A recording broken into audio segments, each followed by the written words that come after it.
Imagine this. One of the best young football teams in the world was in a plane crash. Many players died. People said they would never rise again. But from that tragedy, a legend was born. Manchester United is not just a football club. They almost went bankrupt. They lost a generation of young stars. They struggled after losing their legendary manager. But they always came back. They always had hope. They always believed. From tragedy to glory. This is the story of a club that never gave up. This is Manchester United. If you think Manchester United has always been a big club, you're very wrong. They weren't born with trophies. They didn't start in a big stadium. Their story began on a railway line. In 1878, in the industrial city of Manchester, a group of workers from the Lancashire and Yorkshire Railway created a football team. They called it Newton Heath LYR Football Club. These weren't professional athletes. They were engineers, mechanics, and train workers. They played football in the afternoon after long days working on the tracks. Their pitch? Just an open field near the train line. When it rained, it turned to mud. When it was dry, dust filled the air. Fans stood around the edges. There were no seats. Some brought snacks. Others brought passion. It wasn't fancy, but it was full of heart. Wearing green and yellow shirts, Newton Heath entered local competitions. They moved up to the Football Alliance, then joined the Football League in 1892. But results were bad. They were quickly relegated. And worse, the club had big financial problems. At one point, Newton Heath was almost shut down. Players collected money just to cover match costs. They sent letters to ask for help. Some even suggested holding charity matches to save the club. The passion was strong, but the money wasn't. Then came a miracle. In 1902, a businessman named John Henry Davies stepped in. He wasn't just anyone. He owned a successful brewery business and was the director of Manchester Breweries, one of the biggest companies in the city. Some say he helped because his son received a free match ticket from a Newton Heath player. Whether it was luck or destiny, his help came at the perfect time. Davies agreed to save the club, but he had one condition. Everything had to change. The name, the leadership, and the club's direction. And so, a new name was born, Manchester United Football Club. Why that name? Other names were considered, like Manchester Central and Manchester Celtic. But Davies wanted a name that sounded strong and united the whole city. United was not just a word. It was a symbol of hope. The club also changed its colors, from green and yellow to red and white. A new look, a new spirit. They moved to a better field, Bank Street ground. It was still simple, but it gave them a fresh start. At the same time, another team was rising in the east side of the city, Ardwick AFC, which would later become Manchester City. Newton Heath, now Manchester United, had fans from the railway and the north side of the city. Ardwick grew in the factory areas of the east. Two teams, two sides of Manchester. There was no big rivalry yet, but the seeds were planted. Now, Manchester United had a new name, a new color, a new future. They weren't famous yet, not powerful, but they had a foundation and a dream to become more than just a small team from the railway. It's hard to believe now, but from that muddy field, they would one day play in a great stadium called Old Trafford and become one of the most valuable football clubs in the world. But that was far in the future. For now, they had only just been reborn, and their journey was only beginning. After being saved by John Henry Davies in 1902, Manchester United slowly began to grow. They won their first league title in 1908 and the FA Cup in 1909. From a railway workers team, they became a club people started to notice. But like life, football is full of ups and downs. When Davies died in 1927, the club started to struggle again, on the field and financially. Ownership changed many times, and at one point, Manchester United almost disappeared. Then in 1945, just after World War II ended, a man named Matt Busby arrived. He was a former Scottish player, quiet but full of vision. He didn't come just to win trophies. He came to build a club that would last forever. Busby had a new idea. Why buy stars if we can create them? He focused on young players. Instead of spending big money, he built a team from the club's own academy. He trusted teenagers, trained them, and gave them a chance. Soon, names like Duncan Edwards, Tommy Taylor, and Bobby Charlton became heroes. They were all under 23, and they were brilliant. In 1956 and 1957, Manchester United won the league back-to-back. They played fast, brave, exciting football. People called them the Busby Babes, a team full of hope and future. But that future ended too soon. On February 6, 1958, the team was flying home after a European Cup match in Belgrade. They stopped to refuel at Munich Airport, Germany. It was snowing.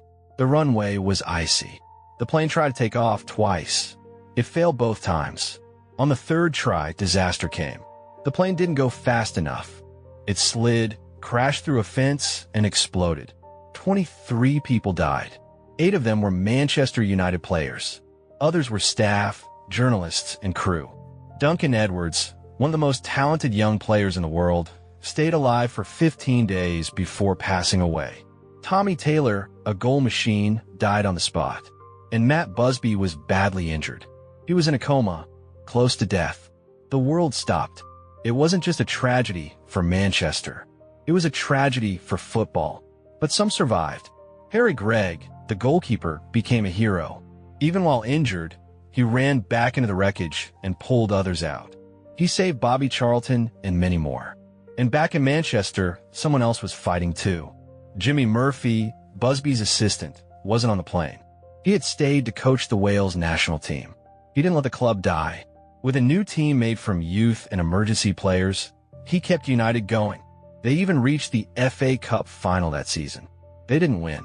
But when the team walked onto the pitch, the whole stadium stood and cheered. Not for victory, but for courage. Meanwhile, in the hospital, Matt Busby slowly woke up. When he learned most of his team was gone, he said quietly to his wife, "I will get up, and I will build this team again. For them." And he did. A year after the crash, Matt Busby returned to the bench. He still looked weak, but his spirit was strong.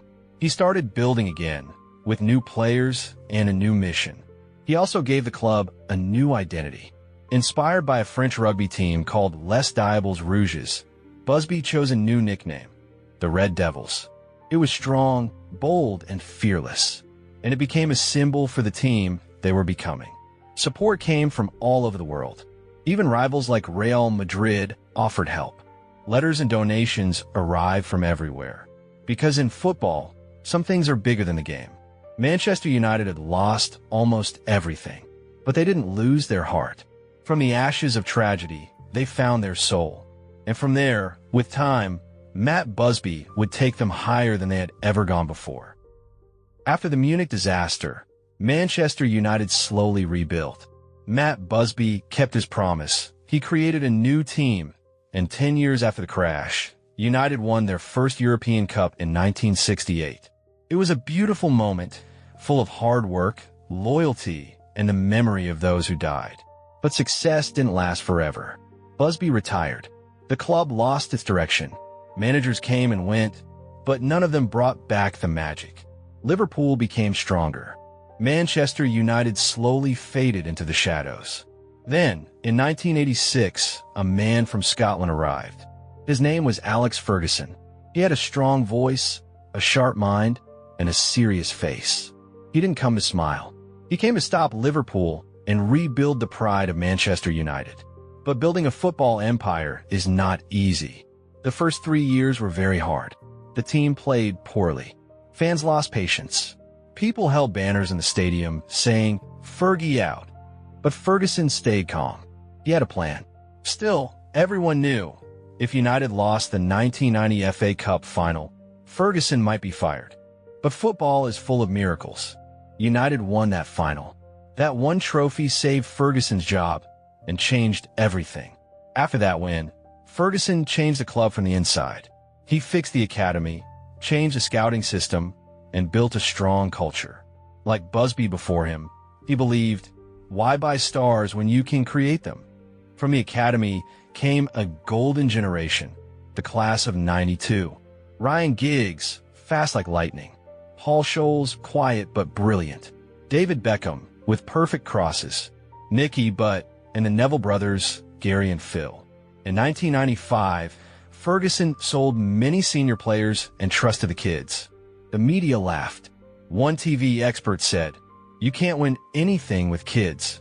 But a year later, those kids won the Premier League and FA Cup.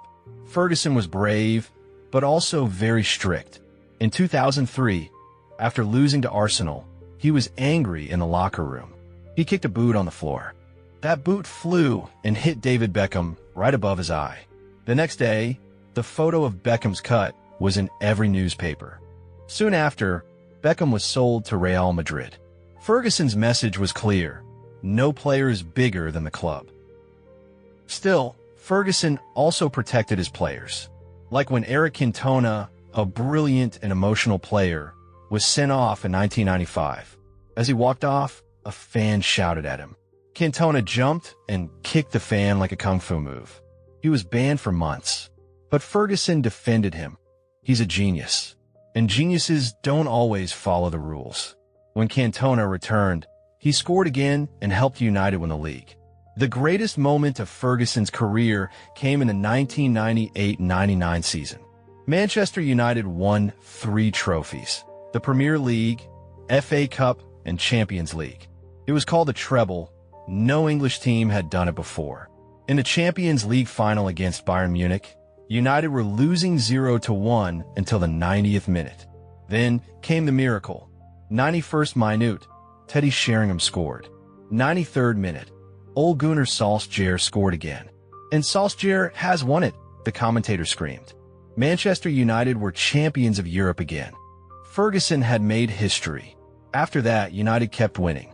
Ferguson found new stars: Cristiano Ronaldo, Wayne Rooney, Van Nistelrooy, Rio Ferdinand, Nemanja Vidic. He faced tough rivals too. Arsene Wenger of Arsenal, Jose Mourinho of Chelsea, Kevin Keegan of Newcastle. These were battles of minds, tactics, and pride. Under Ferguson, United became a global brand. Fans from Asia, Africa, and America followed the team. Manchester United became more than a club. They became a world icon. In 2013, Ferguson retired after winning United's 20th league title. At Old Trafford, he gave a simple but powerful message. Your job now is to stand by your new manager. Everyone knew replacing a legend would never be easy, and they were right. After Ferguson left, Manchester United struggled. They lost their direction. The trophies stopped coming. And now, for the first time in decades, Manchester United must learn to walk again, without Sir Alex Ferguson guiding them. When Sir Alex Ferguson lifted Manchester United's 20th league title in 2013, the whole of Old Trafford stood in joy. It was the perfect ending for a legendary manager. But soon after, everything changed. A huge gap was left behind, and no one could really fill it. Ferguson chose David Moyes to replace him, a fellow Scottish coach who had done well with Everton. Ferguson called him the chosen one, but the weight of expectations was too much. In less than one season, Manchester United dropped to 7th place. No Champions League, no Europa League. For the first time in decades, the club looked lost. Moyes was sacked before the season ended. After that, Manchester United entered a long period of uncertainty. Managers came and went. Styles kept changing. At the same time, United's biggest rivals were rising to the top. Louis van Gaal was the next manager. He had a strong personality and clear philosophy. In his second season, he won the FA Cup, but his football was seen as too rigid and boring. The club let him go the day after lifting the trophy. Then came Jose Mourinho, the special one. In his first season, he brought 3 trophies: the Community Shield, EFL Cup, and Europa League. It seemed like United was back, but problems behind the scenes returned. Mourinho had conflicts with players, staff, and the press. The mood at the club turned cold again. In 2018, he was sacked too. That's when a familiar face appeared. Ole Gunnar Solskjaer, hero of the 1999 Champions League final, was appointed as interim manager. He brought joy and confidence. Fans loved him. One of his most famous moments was the incredible comeback win against PSG in the Champions League. But the results didn't last. There were no trophies. Performances were inconsistent.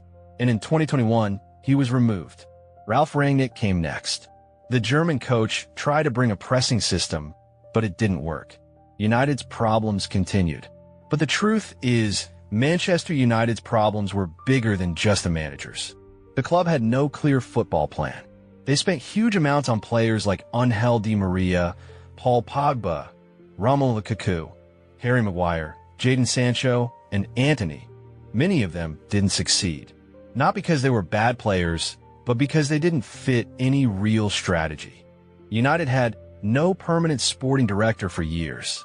Every new manager brought a new idea. The team kept changing styles and, in the end, lost its identity.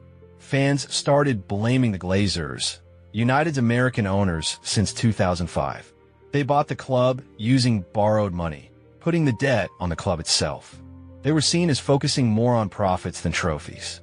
Meanwhile, Old Trafford was falling behind. Other stadiums were being improved, but United stayed the same. In 2021, fans had enough. Thousands of supporters protested outside, and even inside the stadium. A match against Liverpool had to be cancelled. Online, the message was clear: #GlazersOut. While United were struggling, their rivals were building greatness. Manchester City, under Pep Guardiola, became one of the best teams in the world. They won the Premier League again and again, and completed a historic treble in 2023. Liverpool, under Jurgen Klopp, returned to the top, winning the Champions League in 2019 and the Premier League in 2020 after 30 years. Arsenal, under Mikel Arteta, became exciting again with a young squad and fresh tactics. Even clubs like Leicester City wrote history by winning the Premier League in 2016. While others moved forward, United stayed stuck. Still, there were small signs of hope. In the 2022-2023 season, Erik ten Hag arrived from the Netherlands. He gave more control to the team and brought better discipline. That season, United won the EFL Cup and finished third in the league. It felt like a new beginning, but the next season didn't go well.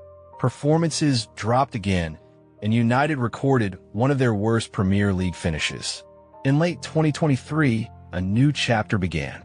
British billionaire Sir Jim Ratcliffe and his company Ineos bought a part of Manchester United and took over the football operations.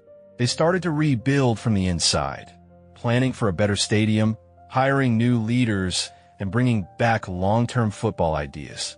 For the first time in a long while, Manchester United looked like a club that was finally building something. They're not back at the top yet, but they're no longer stuck in the past. They are moving again. After more than 10 years living in the shadow of past glory, Manchester United finally reached rock bottom. The 2024-2025 season was the most painful one. In the Premier League, United finished in 15th place, the lowest in their history. Their last hope in Europe also disappeared after losing the Europa League final. Fans were silent in the stadium. Social media was full of criticism. Manchester United looked like a club that had lost its identity.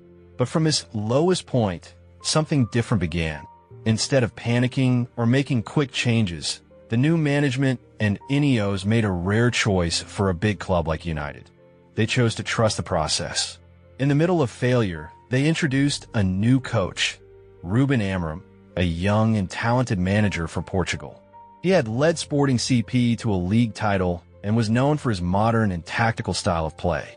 Even though he had not yet won anything with United, he was chosen not for his fame, but for his long-term vision. This was a brave step in a fast-moving football world. With Ineos in control, Manchester United began a full rebuild. The old management system was no longer working. A new team was built, a sporting director, a smart scouting department, data analysts, and stronger youth academy programs. This was not about building a team for one season, but rebuilding a club for the next 10 years. On the pitch, some players who were once doubted started to shine. Bruno Fernandes, the captain, became the team's main engine. While others struggled, Bruno delivered goals, assists, and leadership in midfield. He didn't just lead, he carried the team on his back.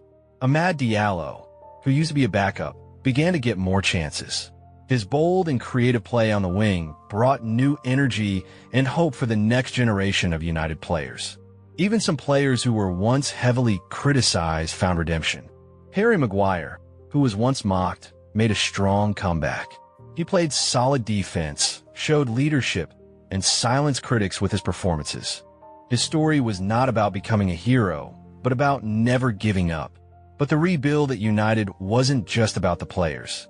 Outside the pitch, a big conversation began. Should Old Trafford be renovated or replaced with a brand new stadium? The old stadium, though historic, now falls behind in terms of modern facilities compared to places like the Etihad or Emirates.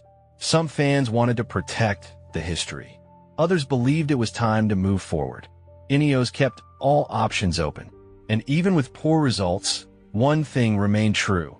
Manchester United is still the second most valuable football brand in the world. Their shirts still sell, sponsors still invest, and millions of fans around the world still hope for their comeback. Meanwhile, rivals like Manchester City, Arsenal, and Liverpool continued to grow stronger, with stable coaches, clear systems, and winning teams. United was far behind, but now they were finally walking on the right path, and Ruben Amorim became the face of this new journey. He hadn't fixed the league position. He hadn't won a trophy, but he brought structure. He brought a plan. He helped rebuild the culture that had been missing. And for a club that had lived too long in its memories, this was the first real step toward the future. Manchester United is no longer looking for a quick fairy tale ending. They are building slowly, stone by stone. And from the ruins, hope is starting to grow again.